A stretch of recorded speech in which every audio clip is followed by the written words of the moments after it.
मध्य प्रदेश में बुधनी और विजयपुर सीट पर होने वाले उपचुनाव के लिए बीजेपी ने अपने प्रत्याशियों का ऐलान कर दिया है। बुधनी सीट से पूर्व सांसद रमाकांत भार्गव को प्रत्याशी बनाया है, जबकि विजयपुर सीट से वन मंत्री रामनिवास रावत को टिकट दिया गया है। दोनों सीटों पर 13 नवंबर को उपचुनाव होगा। 23 नवंबर को नतीजे आएंगे। रमाकांत भार्गव विदिशा संसदीय सीट से सांसद थे। 2024 में उनका टिकट काटकर सीएम रहे शिवराज सिंह चौहान को विदिशा से चुनाव लड़ाया गया था। भार्गव शिवराज सिंह चौहान के करीबी भी माने जाते हैं। वे बुधनी में शिवराज सिंह चौहान के 6 चुनाव के संचालक की भूमिका में रहे।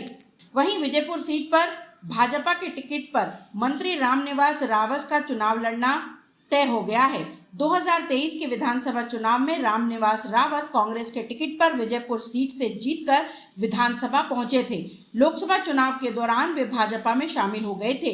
उनके इस्तीफा देने के कारण ही विजयपुर सीट खाली हुई थी। बाद में उन्हें सरकार में मंत्री बनाया गया, लिहाजा ये तय माना ही जा रहा था कि रामनिवास रावत ही बीजेपी के टिकट पर उपचुनाव लड़ेंगे। बुंदेली बतौले के लिए भोपाल से ब्यूरो रिपोर्ट।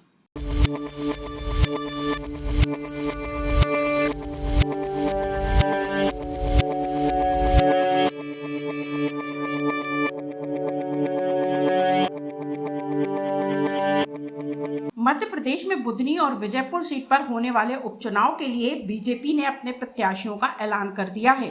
बुधनी सीट से पूर्व सांसद रमाकांत भार्गव को प्रत्याशी बनाया है, जबकि विजयपुर सीट से वन मंत्री रामनिवास रावत को टिकट दिया गया है। दोनों सीटों पर 13 नवंबर को उपचुनाव होगा। 23 नवंबर को नतीजे आएंगे। रमाकांत भार्गव विदिशा संसदीय सीट से सांसद थे। 2024 में उनका टिकट काटकर सीएम रहे शिवराज सिंह चौहान को विदिशा से चुनाव लड़ाया गया था। भार्गव शिवराज सिंह चौहान के करीबी भी माने जाते हैं। वे बुधनी में शिवराज सिंह चौहान के 6 चुनाव के संचालक की भूमिका में रहे। वहीं विजयपुर सीट पर भाजपा के टिकट पर मंत्री रामनिवास रावत का चुनाव लड़ना तय हो गया है। 2023 के विधानसभा चुनाव में रामनिवास रावत कांग्रेस के टिकट पर विजयपुर सीट से जीतकर विधानसभा पहुंचे थे। लोकसभा चुनाव के दौरान वे भाजपा में शामिल हो गए थे। उनके इस्तीफा देने के कारण ही विजयपुर सीट खाली हुई थी। बाद में उन्हें सरकार में मंत्री बनाया गया, लिहाजा ये तय माना ही जा रहा था कि रामनिवास रावत ही बीजेपी के टिकट पर उपचुनाव लड़ेंगे।